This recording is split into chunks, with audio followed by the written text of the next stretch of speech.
It's a beautiful Sunday evening, and as always, it's coffee with movie time. You see this face, you know coffee is happening, and a grand story is about to happen. I'll see you. Now, ever met these guys of yours? It seems like anyone who's done something in life has a big story. One time I sat down and said I have a big story and started writing a book. And every time I want to release it, I meet somebody with a bigger story than mine, and I'm like, hey, let me share. Do I have anything to tell people? I don't have anything to tell people. This guy has played soccer in a big way, big clubs in this country. He's done modeling agency, and this time, believe it or not, this guy has had 50 big ones, a deal of 50 big ones with him. I'm talking about 50 million Kenyan shillings. So Zimbabwe, I'm Tanzania. I'm talking about those ones, big ones. And somehow he has a big story. He's a GM, general manager of Samchi Digital at Rambia Juyake. Ladies and gentlemen, he's called Jeremiah Nyanga, a one-time political aspirant. And he's gonna vie again. Karibu sir. How you doing? Niko salama. Intro iko fiti ama kuna kitu nataka uongezee kidogo hapo? Ni big time intro bro. Hey. Profile hata kushinda ya DP. Hey, but in GM Samchi Digital, man. Tell me more about it. Mnafanya hapo inaitwa greatness redefined, huh? Great me, GM. Yes. How you doing, man? Niko salama bro. Samchi mnafanya nini by the way? Faule mimi najua, bawako Faule ajui. Okay. Samchi kile tunafanya what is called digital content communication. And specifically it's about production of informative and transformative, educative content, and tunajaribu kutransform nayo society. Yes. Beautiful. But hapa si pale ulianzia. I think tuende reverse watu wa nyuma. Bwana Nyanga ulitoka wapi? Reverse. Mpaka pale nilitoka. Mpaka mali umetoka? Nilitoka kwa tumbo ya mama. That's a good start. Usiende juu ya hapo. Tuanzie tu hapo kwa tumbo ya mama. Nikishatoka. Kama nishatoka ama nikiwa ndani. Ukishatoka sasa. Nikishatoka. Many years ago, born in the rural village in Siaya County, Ugunja Division. I was born to the family of the late Michael Odhiambo and Dolorosa Otieno, who my mother was a teacher and my father was an accountant. So grew up in the village after my father had passed on. I grew up under the guardianship of my grandmother, now also the late. So life in the village was sweet because I think my grandmother provided me most of the things that I needed, and she always advocated most of the things for me, especially because the family was big. Extended family was big, and you know, everyone with their families, their kids, they're pushing on life in respective ways, and here I was just like a standalone there. So alinionea huruma, so she used to take standalone because I was born alone, no brother, no sister, and only then now child. Only child, and then now after my father had passed on, and then now, you know, that vacancy remaining there, so she stepped in, and so from there maisha ikaanza kuendelea. Yes. Sasa love affair yako na soka ilianzia wapi? Love affair yangu na soka in the village still, in the primary school that I was in, which the name is not easy to pronounce. Hebu sasa tujaribu. Wacha tupite. Ndaanza kujuma na interview itaendelea. Na unajua sasa hizi ambulance zinashughulikia watu wa COVID pekee. Sasa sijui itakuwaje. So this one time some guys from Germany came to show us easy films zilikuwa zikiletwa shule. The film was about the passion, and of course it was matter to do with Jesus. At this particular moment, I remember there was one teacher who had really wanted that I watch this particular show, but you know, my grandmother was a disciplinarian, and this film was being shown in the evening. So this particular day, I wanted to watch this show, but I did not manage because when I remembered, like, I have to be at home by 5, and this thing is showing at 6. So I dashed back home. So when I dashed back home, so the teacher was looking for me, so that she had actually asked my grandmother for a permission that I stay late at anileta nyumbani. So the following day I came and he was like, oh, niko nakutafuta jana jioni nini, and you know, I was feeling so sad. you know, and I was anti-social, anti-games at that particular time because, you know, of what I had gone through. So this day, so now the following day when I came back to school, she told me, acha tuende PE. Forcefully, my situation made everyone to go for a PE. Yes. So at the PE, while we were playing football, that is when I discovered, kumbe pia mimi naweza Katalanta kako. kumbe kako, niache kukaa hivi. So that is when guys started, oh, your father used to play football. And then he did, eh? Yes. So there I started. Why? That is in class 4. Okay. So then growing up very fast, then a year later, I was taken to a boarding school. That is in 1998. Yeah. For those mathematicians. Yes. 1998, I was in class 5. Okay, so yes. I was in class 5. So when I went to boarding school, and our school provided us called, now this one you can pronounce, the other one was a bit difficult. Yes. This one was now called Ndere Boys Boarding. Ndere is Ndere. Yes, Ndere, from Ndere, Ireland.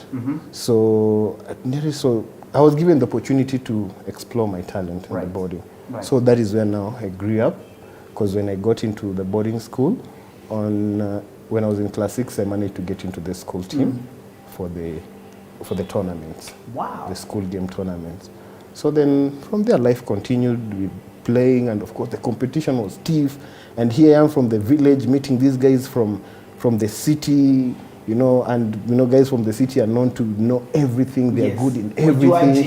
Yeah, masomo, they are good at. Yes. For us, some words we can't pronounce. You know, these guys are just good. So personally, and also trying to fight identity. Yeah. I used football to create a niche for myself. But you sasa pia wewe kanini. Yeah, me, at least when people's names are being mentioned, you're somewhere. I'm somewhere. Right. Yes. So you eventually played for some of the big clubs. Yes, I've played. I've played for some of the big clubs and some of the big stars this country has produced. Yes, I've played some of the big stars from way back in high school. Yeah. You know, we are these kind of guys. We played for more than 5 schools. Sikuhama mashule. You know the tournaments, how the secondary school tournaments normally happen. They go in from the zonal division, you know, moving up. So hii shule huko wamegongwa zonals. Another one is proceeding, then you're called it's like the higher services. Yes. So that is even how I remember one time we were playing another tournament in Siaya County, and we were with Kakamega High. Right.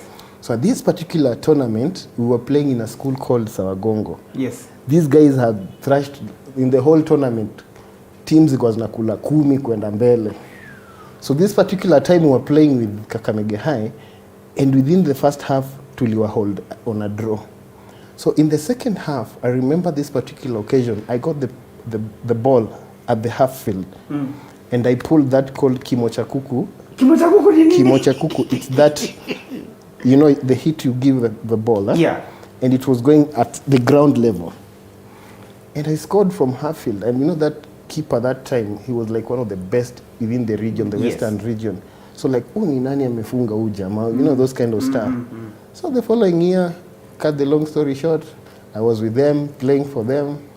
Tukakuja mpaka national, like the 204s, when we were playing with the likes of Dennis Oliech, and that was a big name back then. It was a fullback 3. Oliech ni stima. Alikuwa naeka tu hapo nyuma yako. The rest ni Usain Bolt. Ashaenda. And that was at Kisumu Day. So hapo pia kanichafua jina kidogo, but I gained confidence at that time. So then I did my 4th form in 2005, and I came out. Just like any ambitious guy with football, I went for trials. Right. And I remember I started at Jericho All-Stars, Jericho 1, where we were playing in Jericho 1. I was in Langata, but I was playing in Jericho. Right. Then from there, a friend of mine, he's called Katon, was like, Jaluo lazimu uende. So I went to KCB, Ruaraka, for trials. Right. And coach Shedu. And cut a long story short, yeah, that is how I got into the Premier League. Wow. Sasa ulitoka kwa Premier League. I know ambition is which is a ball pengine when the international and everything. And the next shift is no, you're back to biashara. And 50 big ones are landing at you. What was the progression?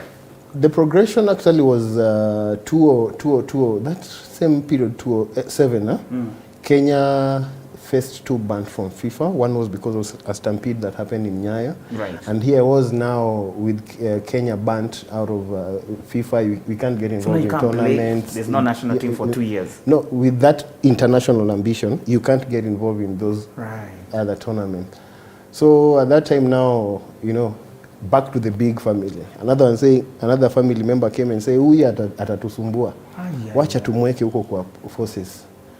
Aenda cheze mpira yake huko kwa forces. And mimi during that time I remember with a carton I'd hepad Langata, so I was in Kayole staying with Carton, so that it was easy to get to Waraka for the morning practices.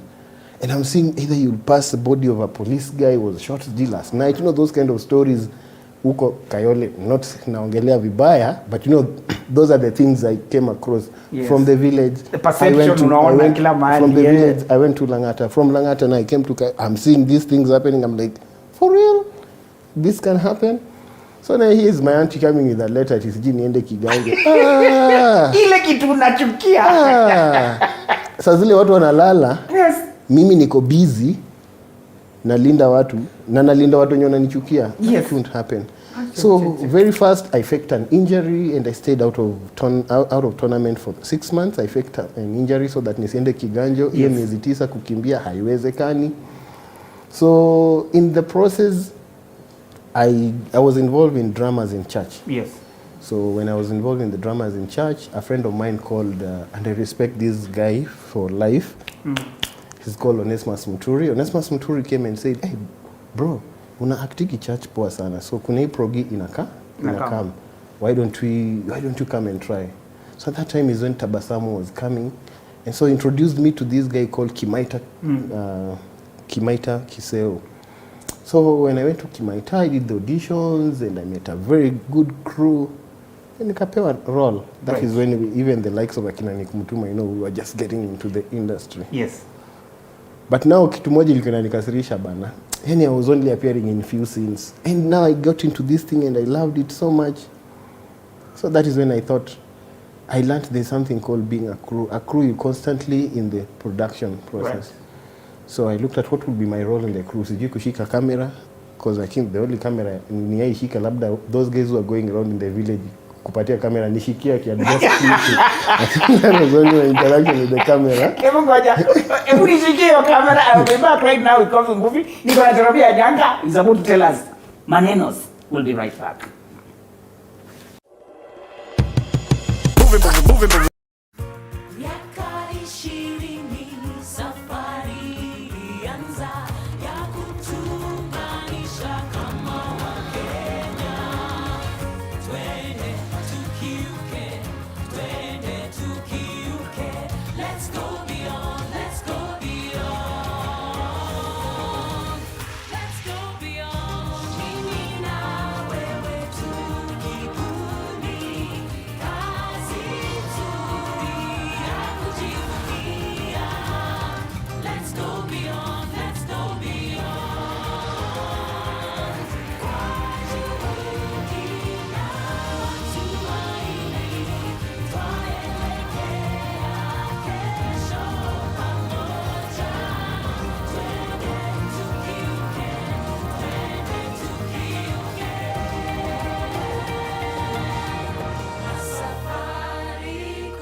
Raukia siku njema na tunukiwa offers kila siku. Pata offers zote mahali pamoja ili uongeze zaidi, utume SMS zaidi na ubrowse zaidi. Wewe usijali. Tuma namba ya kila supplier kwa hiyo soko. Ndio nitaongea na kila mmoja wao. Very good. Piga *444 asi utunukiwe Credo Double Double. Raukia siku njema na tunukiwa offers kila siku.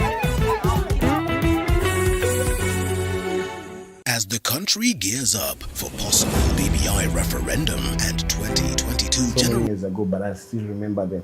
So this was one of the qualities that a casting director needed to have. Yeah. So very quickly, I opened a modeling agency. Right. And it was good. So this modeling agency is something very funny with it, because I actually casting in Tabasamu in Nairobi Law, quite a number of characters were needed. And so I kept on having briefs, and I was looking for people, talking to guys here and there. Right. So by the time I was opening the modeling agency, at least there was a ground. Right. So there's this particular day that is very, very, very particular on. This lady called Charity Wanjao. So we met, we were at the campus with her. Yes. So I tell her, you know, Charity, I want to do some biashara. So come we partner. Yes. So Charity came as my admin, and then we started, you know, the modeling agency.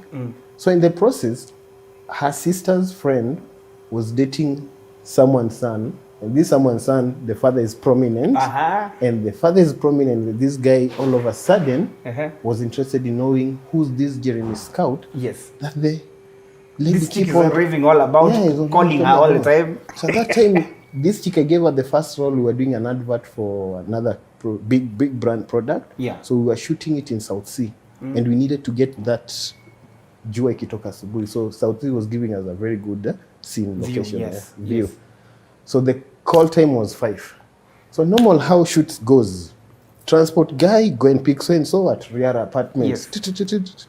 So when the transport guy went to Riara apartment, so instead of this lady coming with the van, the boyfriend decided to accompany her. Because he's wondering who's this and what's going on. What's going on? Yeah. Ni nani anachukua mama saizi? You know, those Nani kind of anani stuff. slice mama mapema hivi. So the guy came, so the transport guy called me, hey, this lady, huyu msee amesema lazima atamleta. Kama it's okay, wakuje.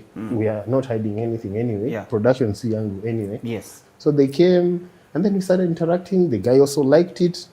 And then the guy also realized, kumbe, this is what my sister has been doing. And of course, without mentioning name, because I'm not anyway allowed, I'm not sure if I'm allowed. Yes. The sister became an international star later on. Right. Of course, from our discussion, you know, the lady I'm talking about. Yes. So the guy got interested and said, what do you need, man, to make this thing big?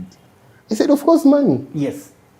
Now, he connected me with another guy called Steve, and Steve was also interested. This time I needed an office, period. Because, you know, I didn't want to do those briefcase kind of activity. Yes. So the guy was closing his office at that time. Then he said, instead of me closing, let me give it to you. Office, have it, you do your thing. So at Avenue House, 4th floor, that is where Lekki Casting and Modeling Agency began. So the first 2 weeks, Charity is there on the desk. Mimi, I'm on shoots and doing all those kind of stuff. And of course, with the social media at that time, I didn't even know marketing was a big thing back then, but we were using social media, posting jobs we've done with Tabasamu and all those kind of stuff. In 2 weeks, we had made 1.2. In 2 weeks? In 2 weeks. And this was through registrations. Wow. So there was this particular day, Charity wanted to buy a comp. And then she brings me, you know, those requisition. And you know, tunafaa kubai nini. And I'm looking at the comp, it's 45 Gs. You're thinking, where will you get all this kind of money? Asking, ujiangalia account kwaje? I had not. I'm like, see, we do another job, then tumia tu yenye iko hapo, hiyo laptop yako ya shule. He's like, oh, laptop yangu inaleta shida. Mbona hutaki kuspend? I'm like, what do you want me to spend? So at that time, she threw, and this is, I think, a character lady's normal hair. She threw for me, it was like a certain bunch amefunga na rubber bands hivi.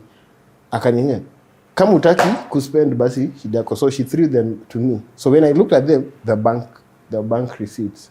So I'm looking at them, I'm like, Charity is in. So those are the banking I've done. And then she gives me another paper. Then I'm looking at them.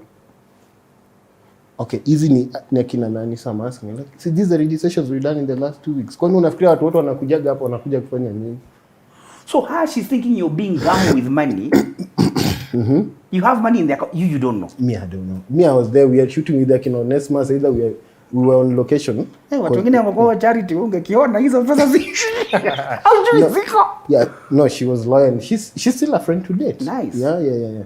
So to cut the long story short, that is now where everything began. Yeah. So Steve, in a month's time, he came back. He was like, hey, bro, this office need to be paid. Come here, I've already paid. No. You know, just giving him the narration. Yeah. They're like, how did you guys do it? I'm saying, we have money, this and this. So I think for him, he saw an opportunity in me.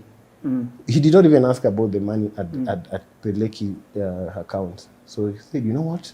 I have a PR company doing marketing. So why don't we also use these models to do activations. Right. And so I like, what is activation? Yani you're just learning on the job. Una move. Apple. I'm like, what is activation? You know, these things in supermarket. That is when I realized the ladies you see in supermarkets, they're from agency, they're not supermarkets. Right. I'm like, me, I walk in super, I see them there. Okay. Or the employees. Employees. Okay, so again, cool. I said cool. At that time, 2009, there was a company in telecommunication that was struggling with subscription, right, on membership. That time, Safaricom mobile usage was at 5 point something, right, followed by Airtel. So we come up with this concept of onboarding subscribers. So when we presented to the Muhindi Kubali, the activation was to be done nationwide. We won the tender. Okay. So after winning the tender, of course the down payment came. What quote had you given this Muhindi? The quote was 102 million. Yeah. Figures that I was only seeing in the paper. And I, of course, I didn't even know that. So why are you quoting 100? Because even me, if I quote somewhere, I'll be like, he's pesa. Do I look like that money? No, actually, with the guardianship of Steve, right, he was experienced in that sector. So quotation do you? When we went to present it, I think that time is the first time I walked into a boardroom where blacks were like 3. And these are not being a racist in any way. Sorry, the rest are Kenyan Indian. Yes. And so in this boardrooms, I'm seeing Steve there with the projector. Wow. Of course, computer packages are done. So yes, at least najua Word, I could use Word. Yes. Excel, I could use it. But his presentations in a PPT, hizo zilikuwa story. So me, I'm seeing Steve presenting, I'm seeing figures. Nasikia from that corner, mtu ameshoot a question from that way. And how will we do it in Migori? How will we do it in Mombasa? Me, I'm just there. Steve anazibonga saa hiyo. He's introduced me as the project manager. Wow. Project manager, an idea. But I'm there. So your lack of knowledge, you know what they say, keep quiet so that people don't know. I was learning on the job. So the figures we quoted, of course, could ask me, how will we charge for models? Those ones I could give those figures because I was on the ground. Yes. So then on this particular day, the half down payment came. And that is 50. Yeah. And so our first stop was Mombasa. Kufanya nini? Locomotion. Ni muhimu. You know, in Luo we don't say it's locomotion. It's locomotion. Yes. It's not traveling, it's locomotion. We needed to move easily. So we went, got for us some rides, first of all, came back, of course, set up the launch, and zero call rate came. And yeah, that project went like that. Sasa 50 zilienda wapi hizo zote? Bado mkamaliza 50 ingine ikakam. Yeah. But of course, not all the money ilikuwa yetu. Yes. Our profit margin was, of course, in consideration. Right. But what was happening, you know, the gross income. You look at the gross income. And at that time, that is when I started interacting with so many people. Suppliers.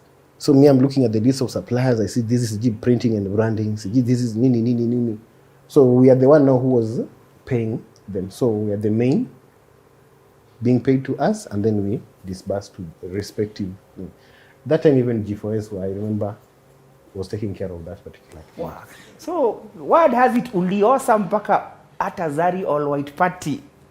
You had something to do with it. You came later on. Quite a number of things I did, you know, sasa uko hapo, do iko hapo. I'm doing adverts left, right, and center. You know, things are just normal. And for me, one of the things, MBUVI, I can tell you, growing up in the village has helped me a lot. Wacha nikwe mjinga, wacha nikwe ignorant, but things were falling in place the same way they're supposed to. Wow.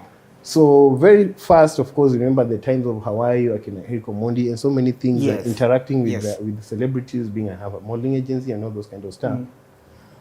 This concept comes in, all white party, supposed to happen, Skylark. Me, I didn't even know who that is. Ethiopia, unisamehe. I didn't even know that. You have no clue, but you're like, how much do you need? What do you need it to happen? And we did all white party at Skylarks. So, but this all white party, I remember the only thing that I regret to date was I lost a cool.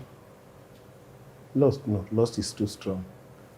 I unplanned spent a cool 678,000 shillings. Yeah.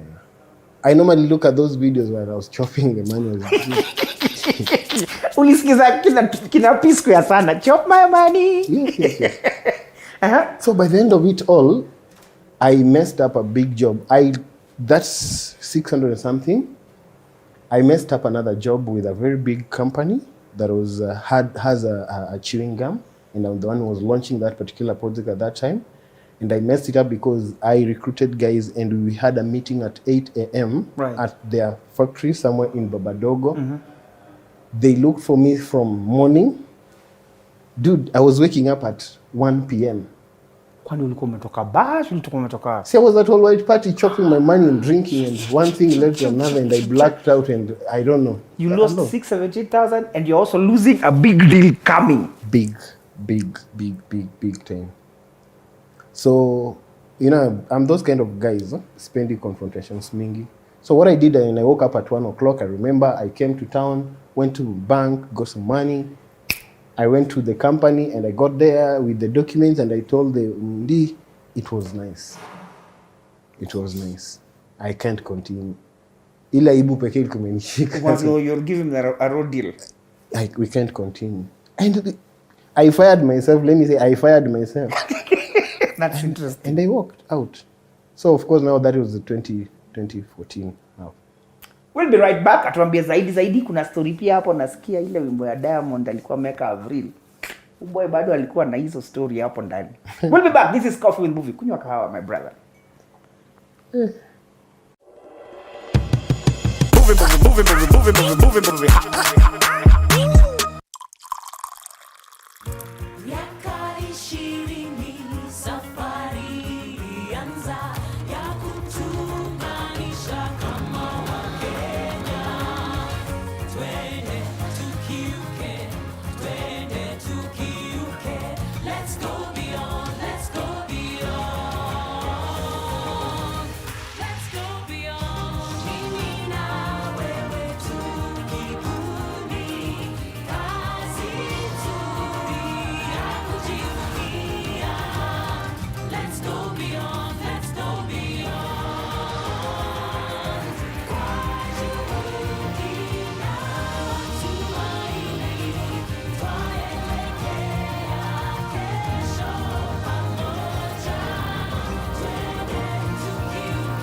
Raukia siku njema na tunukiwa offers kila siku. Pata offers zote mahali pamoja ili uongee zaidi, utume SMS zaidi na ubrowse zaidi. Wewe usijali. Tuma namba ya kila supplier kwa hiyo soko. Nitajua nitaongea na kila mmoja wao. Very good. Piga *444 utunukiwe Credo Double Double. Raukia siku njema na tunukiwa offers kila siku. As the country gears up for possible BBI referendum and 2022 general elections, as the salvos enter too familiar territory, William Ruto will serve his 5 years term as the deputy president. Pundits Night is here to give you powerful, thought-provoking political commentaries. The mountain can produce a country. They give Moses Kuria a chance to respond. Let me ask you this. Are you not taking advantage of first my situation? You talk about the people with the ultimate power. Kikuyus will vote for somebody from outside their community to be the next president of this country. We talk to the newsmakers, the opinion shapers, and the pundits. Fair enough. I believe that part so that I don't as we dissect everything you need to know to make an informed decision.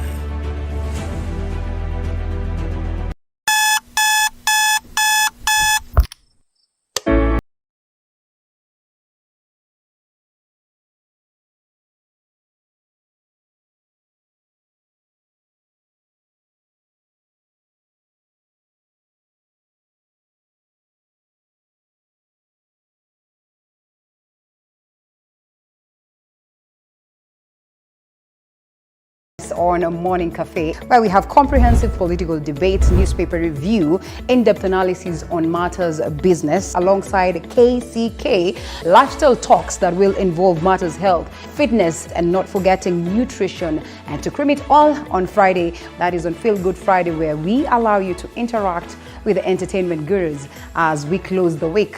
With me, Linda Alela.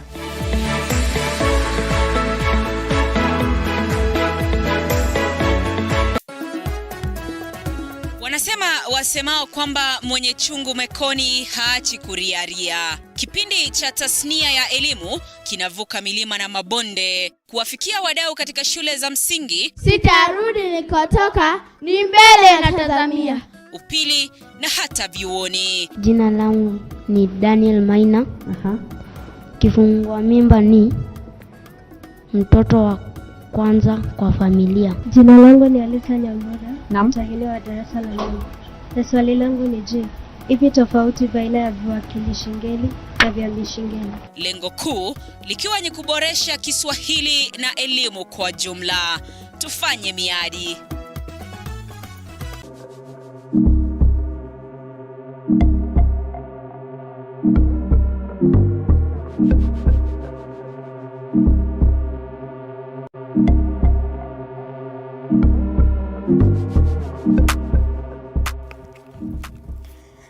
Dr. Street, chef's cook, but moving.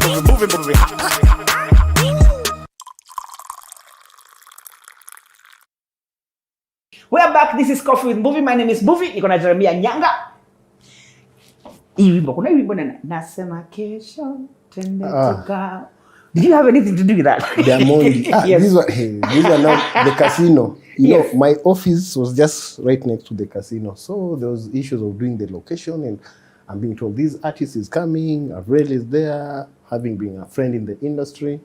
So yeah, we made something out of it. And of course, I didn't expect that song ingekuwa na wave hivyo. And even at that particular time interacting with Diamond, me didn't even know Diamond at a Did you even care? Well, watu wakikuletea deal na? You know, I was just living my life at that time. I was not concerned with so many things. I was not concerned whether he'll be a big hit, you know, those kind of stuff. But I knew he's a celebrity, and I celebrated him in my capacity and how much I could support. But what I could say, how can something so big, phenomenal happen in Kenya and you have no clue? How can all the roads be being cleared off?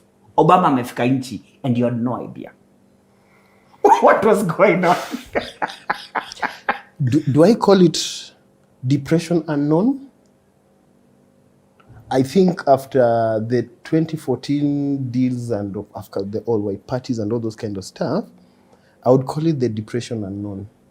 So I got into drinking so much, which of course is something that cumulatively had been happening. You know, you take it normal, like we wake up in the morning, we go pint, you know, we do this, we do that, we do this, and it's a lifestyle, and it's eating you up, and you don't know. You're not aware. Me, I'm not aware. Me, I'm just there, I'm having fun. I'm there. See, I'm leaving. Kwani, what else should I be doing? Niko nako. That was not an issue. Yeah. So, I remember this particular time, and of course, this friend of mine, I respect him so much. This guy, we used to go drink. At some point, we don't have money, and he say, bro, twendeni tukate maji. That was the word. And our two brands were Viceroy and how do you call it? This one on Jameson. Hapo singekupatia any idea. I have no idea. Nikakwambia tu kahawa na chai. Kunywa kahawa. Kunywa kahawa. So I remember this particular time in the afternoon, we were drinking somewhere in West. And when we were drinking in West, it was heavy. So this particular day, we decided to retire home early. We started early, so we wanted to retire early. On leaving the place, we were somewhere on Brookside Lane, huko. So we were coming. So me, I'm on the wheels, my friends are seated here, and we are going home.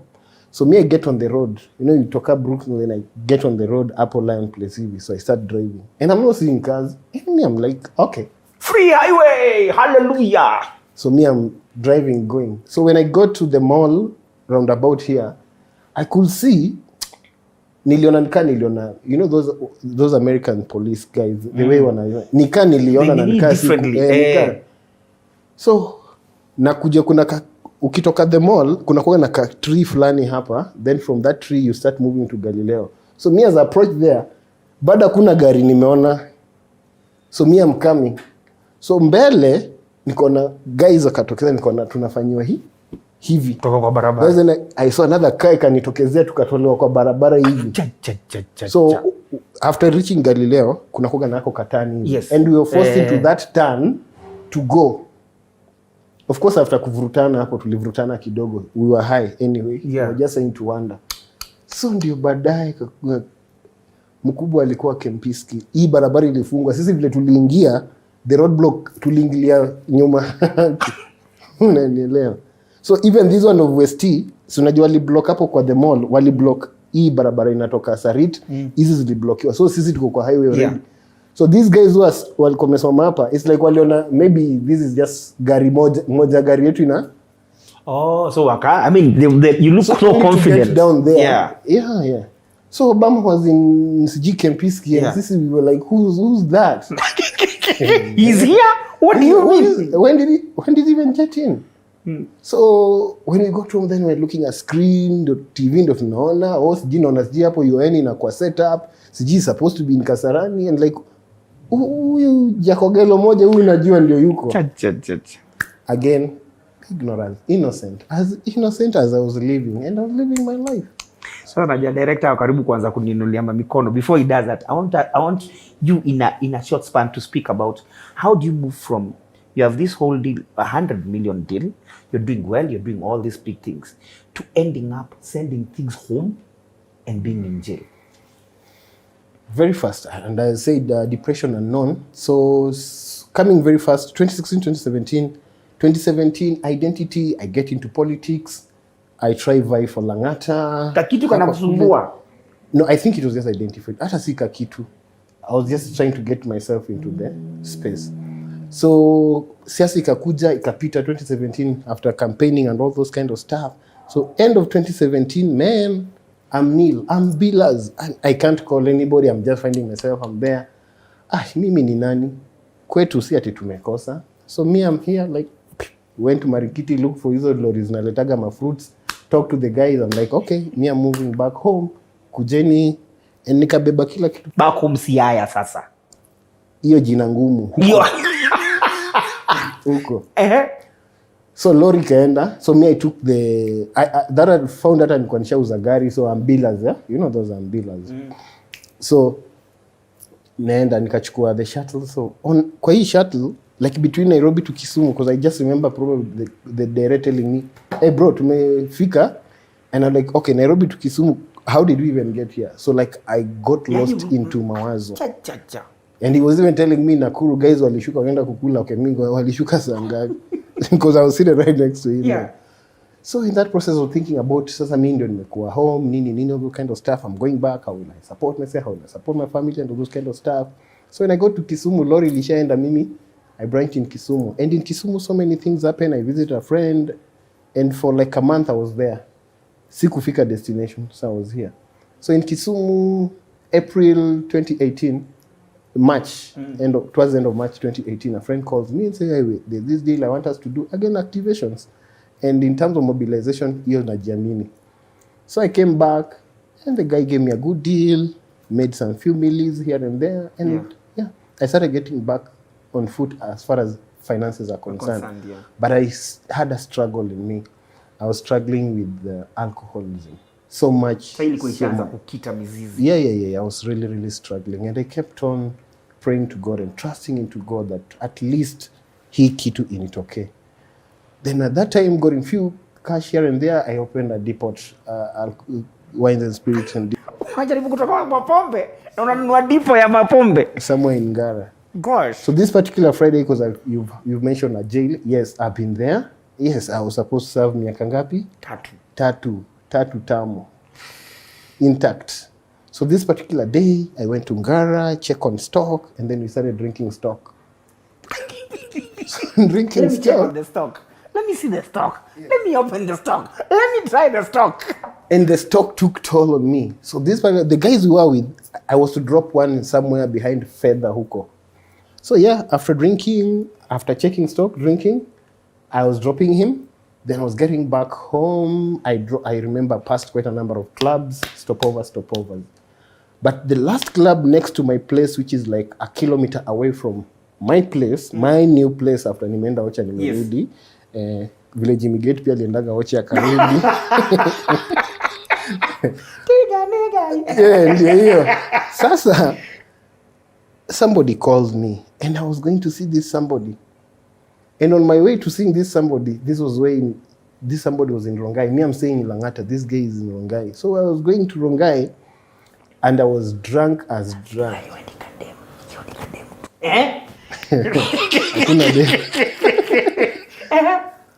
So I got an accident, a head-on. I got a head-on with somebody. And long story short, traffic police came. After pia tushapigana na huyu jamaa hapa, I'm high, I'm talking like yeah. So the guy handcuffed me, and when inasema siku ya nyani kifika mti zote kwa nini uteleze. That was my day. Oh, no. In my day, the first thing that happened, my phone decided to go off on me, and everything just like going. I ended up at the police cell in Rongai on a Friday, Saturday morning. I don't have a phone, umelokiwa huko. Luckily, I don't know how this lady got to know about it, but I think she was just passing by, and then she saw me at the OB, because she came on Sunday now. She saw me on Saturday, she came on Sunday. On Sunday, she took my phone. On Saturday evening, she took my phone, she went, charged it. Sunday, she brought it back. So when she brought it back on Sunday, so me here, I'm being told kutoka hapa ni 100 Gs and me I have to give 30. Me, I'm trying to tell these guys, chukweni tu itu achi story. The other mambo ya gari tutasort insurance nini. My caricature kind of a car was like a write-off. Hiyo ni kagari kingine pia caricature. Yeah, nilichukua, I was using, so that like a write-off. So I'm telling them, I'll sort this one out. And I ended up in a court in Ngong. And I remember that lady judge passing judgment on me. And you know, she asked me those last question unaulizwaga, ni nini ungetaka kusema kabla sijapitisha judgment yangu. Nikafungua roho, nikaongea, but she still passed the judgment, fine or 3 years.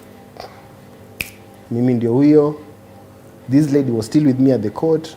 So because the fine nilipigwa na whatever I have hata zimatch or haziwezi match. So I gave my phone to her and the money, and I told her. So mimi nikaingia kwa lorry. Where are your drinking buddies? If it was allowed, if my conscience were allowed, I would have mentioned a number of them.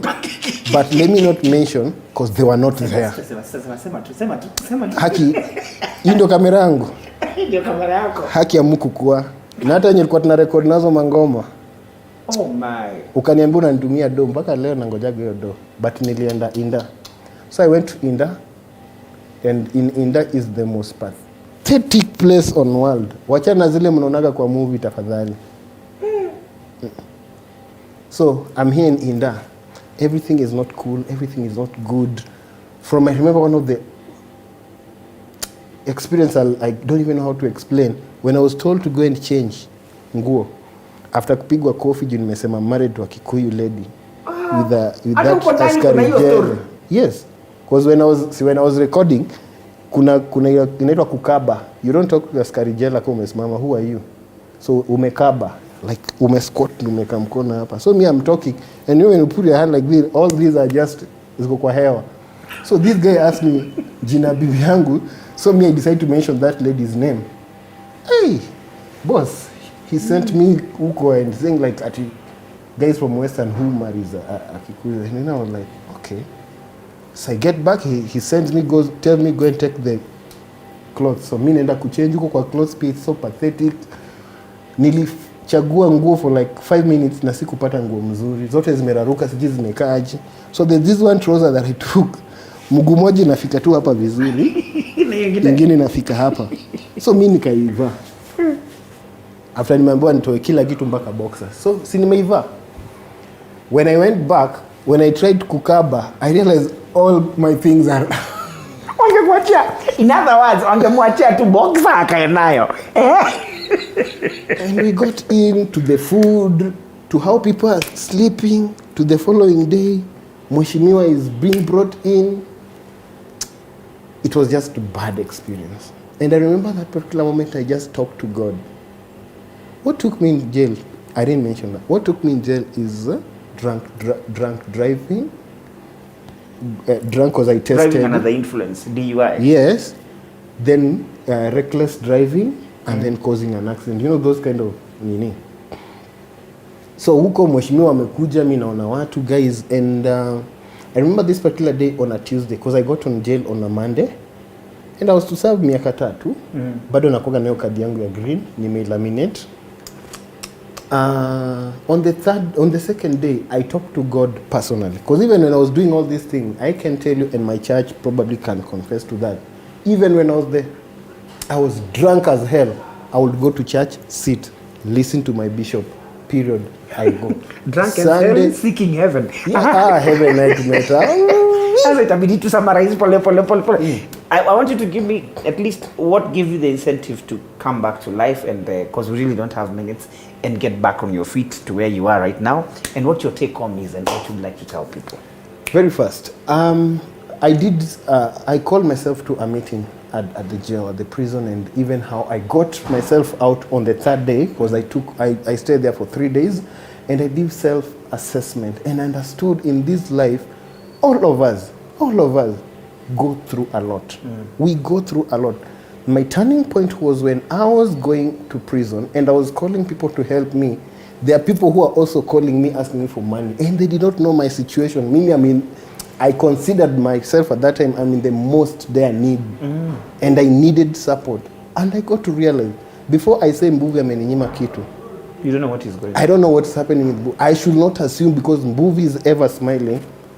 Maybe your smile and what I was calling the unknown depression kind of, maybe MBUVI is also in those situations. Right. So never be quick to judge. Never, ever. And I never judged anybody. And after calling myself to a meeting, I said, that is not the life that I want to live. And I got back. And of course, I stopped drinking in that 2018. And you know, life has been good because I've known so much about myself. And between 2018, 2019, 2020, 2021, I think I've achieved so much compared to what I lost between, because I consider my year of lost was 2013 to 2017. Those are the years that I cannot account for it. I can't, apart from hapo kwa jail naweza account for it. Give us a parting shot, and it should include something to do with what makes you resilient. Keep coming back. The greatness, getting to know the greatness is in you is one of the biggest things that you can ever get to know. I got to know the greatness in me, and the greatness in me all lies in what God has placed in me. Wow. And if you can have a personal, candid relationship with God, nothing will deter you from achieving anything you want, because one of the things that have made me so resilient is I know here I have creativity, I have brains, I have a lot. And when I put them in action, after recovering from my alcoholism, of course, sikuenda rehab, God gave me back. God restored me. And I kept on listening to Gloria's Muliro song. God will restore everything that you ever lost. There is no single day I don't play that song. Even in my car, I play the song. I play it. Zige! Everything the Ziggers have stolen from you will be restored. Thank you, Jeremiah. Bwana Jeremiah, please give us your handles. Then you can say, it's a wrap. Handles zako. My handles, Mimi, I would only want you to go and look at the program that we put up on a competing station to this. It's called Chamasho. If you go on YouTube, Chamasho, CHAMAA, show. It talks about financial inclusivity, how as a group, how as a team we can come together to socio-economically impact the society. Wow. So my handle that I would want you to check is Chamasho. Yeah, Jeremy haina story mingi.